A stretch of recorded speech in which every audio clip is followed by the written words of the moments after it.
Y Faraón respondió: ¿quién es Jehová para que yo oiga su voz y deje ir a Israel? Él hace una pregunta y en el mismo versículo 2 él la contesta: yo no conozco a Jehová, ni tampoco dejaré ir a Israel. Jehová era el Dios no conocido para este Faraón.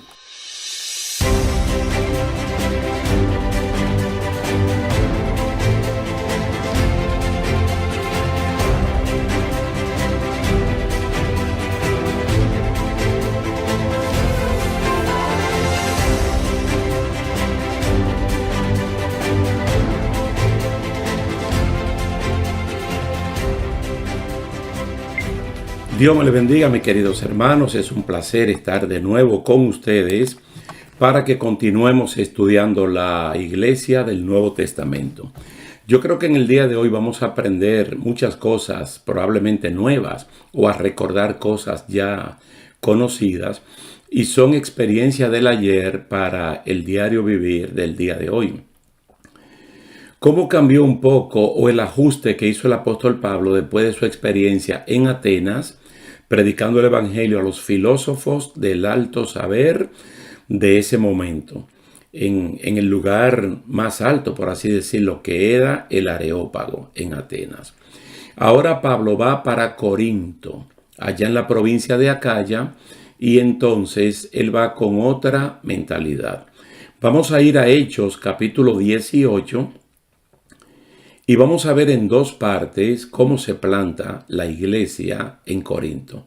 Y esto puede servirnos a nosotros en términos individuales de cómo comenzar un proyecto nuevo en algo que Dios nos esté motivando. Hechos capítulo 18, vamos a ver los primeros 12 versículos en esta primera parte y cuando Dios lo permita en la segunda parte vamos a ver desde el 13 hasta el 21. Pero ahora nos concentraremos en este primer bloque. Dice así: después de estas cosas, Pablo salió de Atenas y fue a Corinto, y halló a un judío llamado Aquila, natural del Ponto, recién venido de Italia, con Priscila, su mujer. Por cuanto Claudio había mandado que todos los judíos saliesen de Roma, fue a ellos. Y como era del mismo oficio, se quedó con ellos y trabajaban juntos, pues el oficio de ellos era hacer tiendas.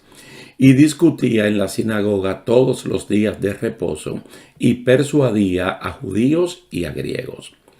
Y cuando Silas y Timoteo vinieron de Macedonia, Pablo estaba entregado por entero a la predicación de la palabra, testificando a los judíos que Jesús era el Cristo.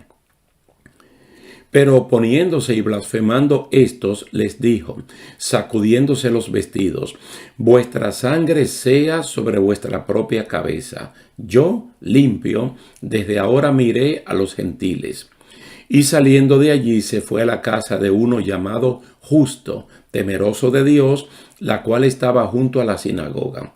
Y Crispo, el principal de la sinagoga, creyó en el Señor con toda su casa. Y muchos de los corintios, oyendo, creían y eran bautizados.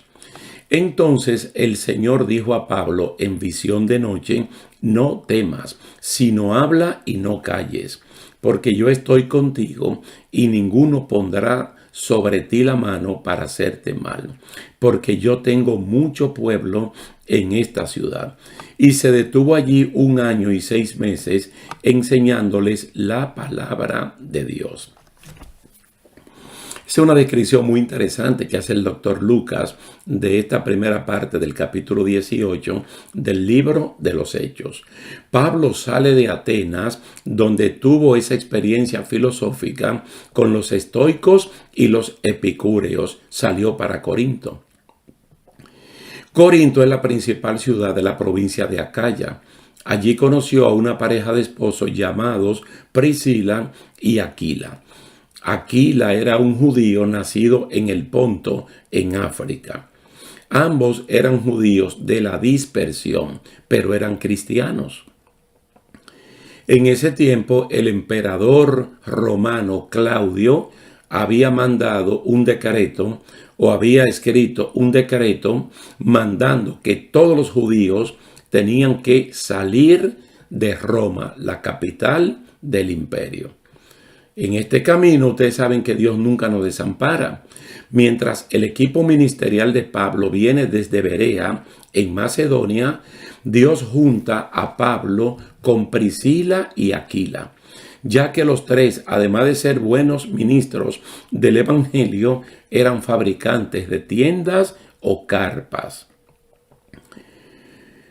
Según el criterio mío, lo que yo pienso, yo siempre he creído que Gamaliel, el instructor del apóstol Pablo, cuando se llamaba Saulo todavía en Jerusalén, él enseñaba a los estudiantes artes manuales, artesanía, manualidades, para que fueran más útiles en el ministerio.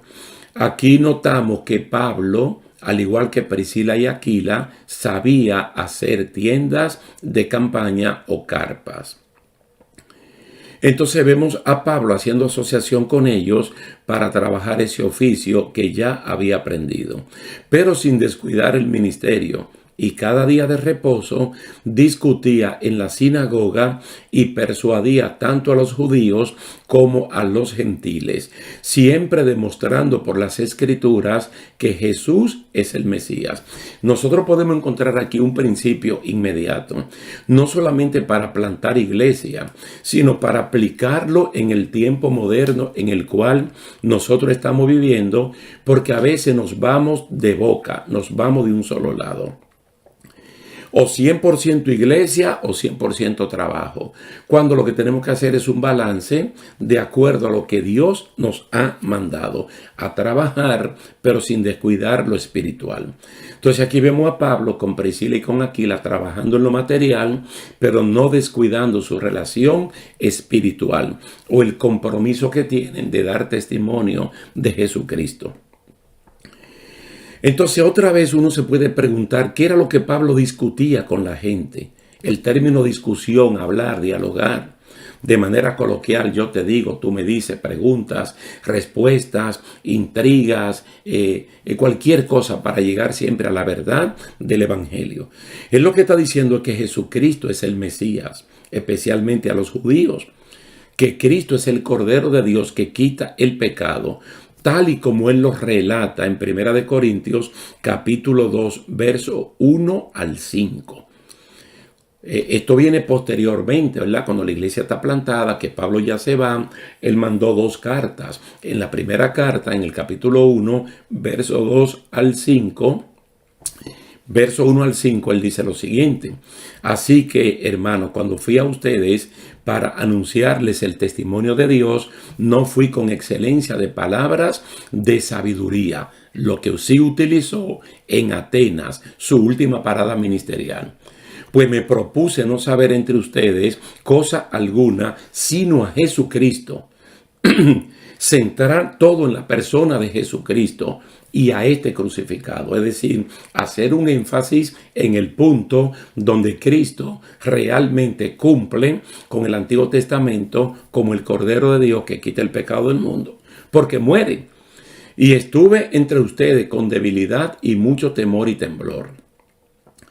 Y ni mi palabra ni mi predicación fue con palabras persuasivas de humana sabiduría, como utilizan los filósofos griegos de Atenas, sino con demostración del Espíritu y de poder, para que vuestra fe no esté fundada en la sabiduría de los hombres, sino en el poder de Dios. En esa sofía, que es la filosofía, desde el punto de vista griego, no puede estar fundamentada la fe de ninguno de nosotros, sino en el poder de Dios, en el poder de Dios. Entonces Pablo trata de convencerlo de hacerse seguidores de Jesucristo y no de él. Por eso es que cuando él utiliza el término mucho temor y temblor, Pablo lo que está haciendo es presentando a Jesucristo como el centro y él retirándose a un lado, para no ser él la atracción, sino que la atracción sea Jesucristo, aquel que tiene que ser levantado para que toda persona que acuda a él se pueda salvar. Mientras los filósofos griegos y muchos religiosos de este tiempo y personas del ministerio de este tiempo atraen la persona hacia ellos, haciéndolos dependientes de ellos, el apóstol Pablo, con mucho temor, con mucho temblor, para que no fueran a confundirlo, como desafortunadamente pasó en Corinto, que el pueblo confundió a Pedro, a Pablo, a Apolos y al mismo Jesucristo, dividiéndose en 4 partes. Él lo hacía para presentar solo a Cristo. Entonces hay que notar que cuando el equipo misionero llega, Pablo ya está entregado 100%, por entero a la predicación de la palabra, testificando a los judíos que Jesús era el Cristo. Parece que ya no siguió en el oficio de hacer tiendas de campaña con Priscila y con Aquila y retornó a la predicación a tiempo completo, no solo los días de reposo, que es el día que básicamente observaban los judíos, pero que los gentiles no estaban obligados a hacer esto. Entonces los judíos que esperaban al Mesías prometido oyeron hablar de Jesucristo, pero rechazaron ese mensaje, insultando incluso a Pablo y presentando resistencia. No todos, lógicamente, porque siempre hay un sector que rechaza, pero siempre hay personas que su corazón lo inclinan, lo disponen para oír la palabra de Dios. Y cuando la persona escucha la palabra de Dios, la fe se transmite por el buen oír, por el escuchar. Entonces la iglesia de hoy, como aquella iglesia del siglo I, debe predicar el evangelio, oiga la gente o no oiga. Pero esa es nuestra responsabilidad. Pablo les dijo que si ellos se pierden es por la dureza de su corazón y que si Dios los castiga a ellos es porque ellos merecen ese castigo, pero que la gracia de Dios, la bienaventuranza de Dios ha llegado a ellos y ellos la están rechazando.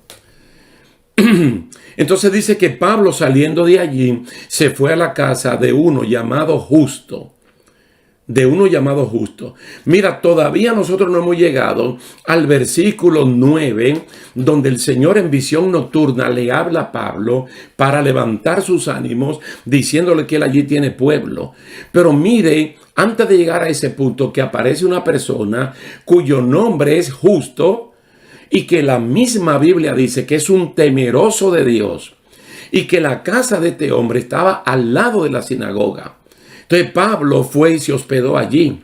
Entonces el principal de la sinagoga, llamado Crispo, creyó en el Señor Jesucristo y no lo hizo solo, lo hizo con toda su casa.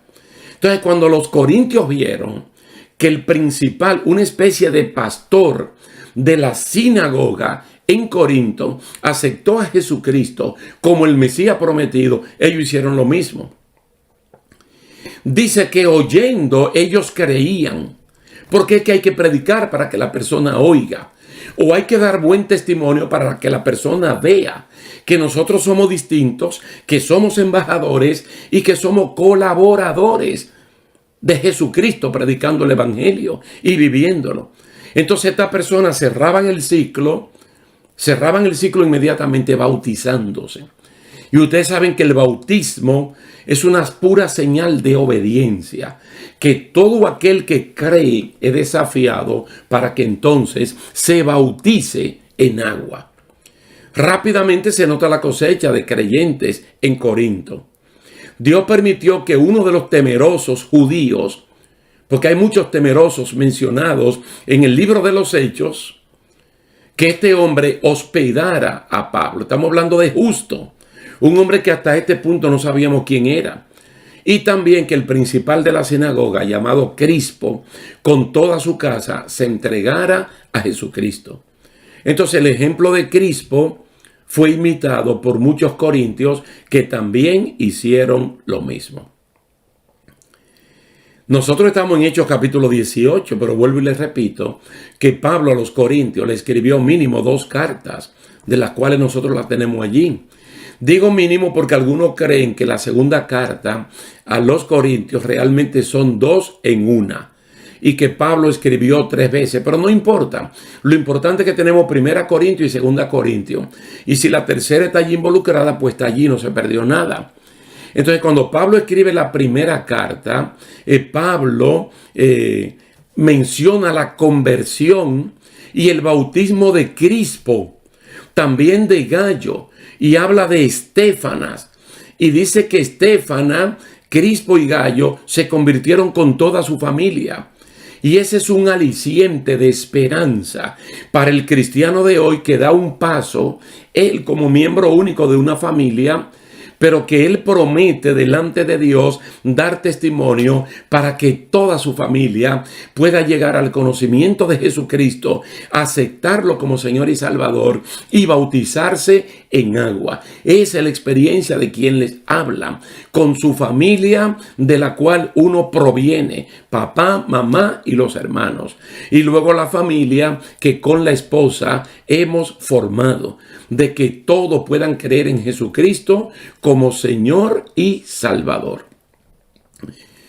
Al final de la carta, 1 Corintios 15 o 16, Pablo menciona a Estéfanas, que es un hombre, como la primera conversión en la provincia de Acaya. Y puede decir que Estéfanas lo que primero hizo fue entregarse a Cristo, para luego entregarse a la misión de Cristo. Estando entonces en esa situación, el Señor le dijo a Pablo en visión de noche: no temas, sino habla y no calles, porque yo estoy contigo, y ninguno pondrá sobre ti la mano para hacerte mal, porque yo tengo mucho pueblo en esta ciudad. Mire la manera como Dios habla, siempre acorde a su santa y bendita palabra. El no temas en toda la Biblia es el mandato de Dios que más se repite: no temas. Creo que más de 360 veces la Biblia dice no temas. No es los 10 mandamientos, no es el mandamiento más repetido. Pero lo que el Señor le está diciendo aquí se parece muchísimo al Salmo 23, especialmente al versículo 4. No hay que temer, aunque yo ande en valle de sombra de muerte, porque Dios está conmigo. Y mirando a Dios y mirando su capacidad omnipotente, yo puedo pasar por cualquier trance, porque quien está conmigo no es cualquier persona. Estamos hablando de Dios. Entonces Pablo, presintiendo que allí le podía pasar lo que le pasó en Tesalónica, lo que le pasó en Filipos, lo que le pasó en Berea, lo que le pasó en Atenas, ahora Dios le habla: no temas, habla la palabra, no calles, yo estoy contigo. Y nadie va a poner la mano sobre ti para hacerte daño. Yo tengo mucho pueblo en esta ciudad. Esto me recuerda a la palabra de Jesucristo, cuando le dijo a sus seguidores, a los apóstoles: yo tengo otras ovejas que tengo que buscar, que tengo que pastorear. No solamente son ustedes. Dios sabía que allí había una gran cosecha de almas que tenían que ser recogidas por el apóstol Pablo y por su equipo ministerial. Estamos viviendo el tiempo del siglo XXI. Todavía estamos en el tiempo de la iglesia, el tiempo de la gracia, el tiempo del Espíritu Santo, el tiempo de Joel 2, 28 al 32. Es un tiempo de oportunidad, un tiempo de bendición, donde todo aquel que invocare el nombre del Señor será salvo. Y usted y yo, como iglesia de este tiempo, tenemos que aprovechar esta oportunidad y dar testimonio, predicar el evangelio, para que las personas que oigan se puedan arrepentir y se puedan salvar, porque es un tiempo de gracia. El versículo 11 dice que se detuvo allí 1 año y 6 meses. 18 meses enseñándoles la palabra de Dios. Y no hay una bendición más grande en esta tierra que uno poder enseñar la palabra del Señor. Cuando tú y yo enseñamos la palabra del Señor, la Biblia dice en más de una ocasión que hermosos son los pies de aquellos que anuncian las buenas nuevas. Porque el evangelio no es condenación, el evangelio no es infierno, el evangelio es buenas nuevas de que nuestro Señor Jesucristo triunfó sobre todas estas cosas y ahora le damos las buenas noticias a estas personas. Se plantó una iglesia en Acaya, en esa gran provincia, especialmente en Corinto. Se escribieron 2 cartas, las cuales tenemos en el Nuevo Testamento. Y una gran cosecha de almas allí se levantó. Damos gracias a Dios de que este ejemplo en el día de hoy se puede imitar. Pablo no era un instrumento fuera de serie. Pablo fue un instrumento igual que usted, igual que yo, que puestos en las manos del Señor, podemos ser instrumentos de mucha bendición. Bendito y alabado sea el nombre del Señor. Vamos a detenernos aquí por el día de hoy, prometiendo con el favor de Dios continuar en el siguiente capítulo, en el versículo número 12, hasta el número 21. Así que Dios me le bendiga, Dios le guarde. Ha sido un placer estar con ustedes y esperamos vernos en una próxima ocasión. Hasta la próxima.